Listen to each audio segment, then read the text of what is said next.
Good morning, everyone. Today we are going to learn our next topic, that is major export and imports.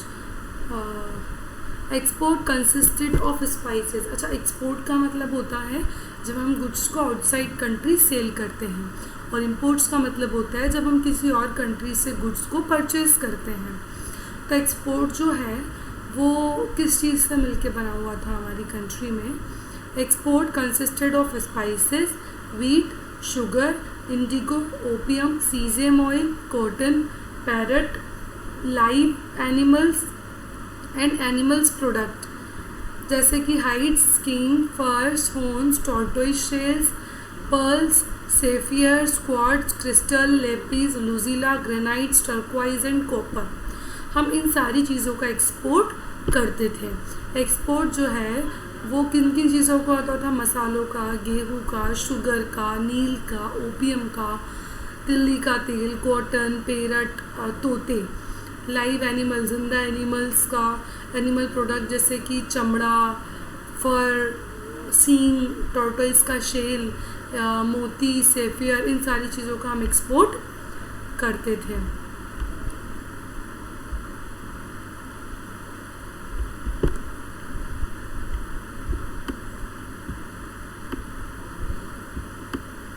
Import included horses, animal products, Chinese silk, flax and linen, wine, gold, silver, tin, copper, lead, rubies, coral, glass, amber, etc.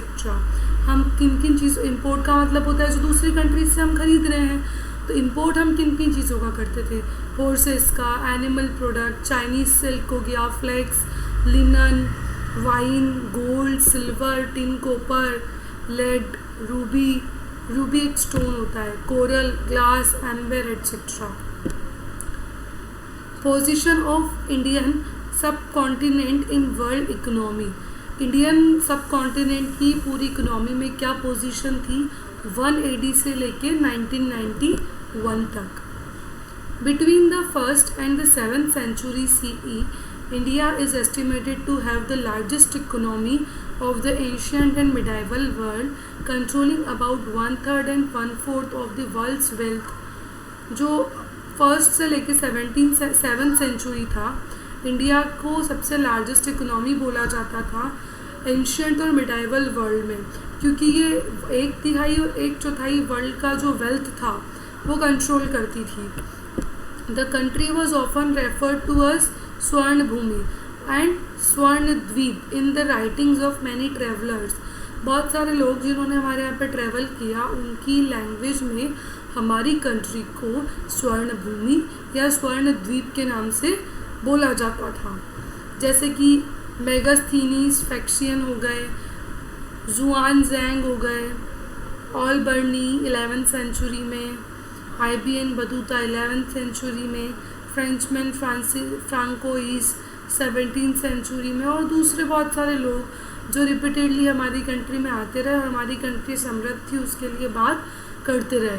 तो वो सब हमारी country को या तो स्वर्ण भूमि या स्वर्णद्वीप के नाम से ही जानते थे. The pre colonial period in Indian history was an age of prosperity for Indian economy. जो इंडियन कॉलोनी जो प्री कॉलोनियल पीरियड था उसमें हमारे भारत का जो हिस्ट्री था वो एक ऐसा था कि हमारा इंडियन इकोनॉमी हमेशा प्रॉस्पेरिटी की एज में ही रहा. और made the European embark great voyage of discovery. और यूरोपियन लोगों के लिए हमारी कंट्री एक अच्छी डिस्कवरी के नाम पे जानी जाती है. Initially they came to plunder but soon realise the rewards of trade in exchange of gold and silver. उसके बाद में क्या हुआ, ये लोग आए तो सही हमारी कंट्री में, लेकिन इन्होंने हमारे को ट्रेड के एक्सचेंज में गोल्ड और सिल्वर के रिवॉर्ड के फॉर्म में देने लगे. Despite the growing commercial sector, it is evident that in the 18th century India was far behind Western Europe in technology, innovation and ideas.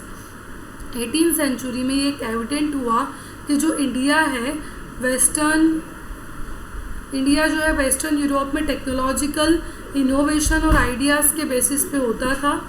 with the increasing control of East India Company causing lack of freedom and no occurrence of agricultural and scientific revolution, limited reach of education to the masses. जब हमारे यहाँ पे east India company का बहुत ज़्यादा control हुआ तो हमारी जो स्वतंत्रता थी वो धीरे धीरे ख़त्म होने लगी और एग्रीकल्चरल और साइंटिफिक रिवॉल्यूशन का कोई आगे डेवलपमेंट नहीं होता था और हम लोग एजुकेशन में भी एक लिमिटेड मामले में ही रह गए थे. जो पॉपुलेशन ग्रोथ था, जो मशीन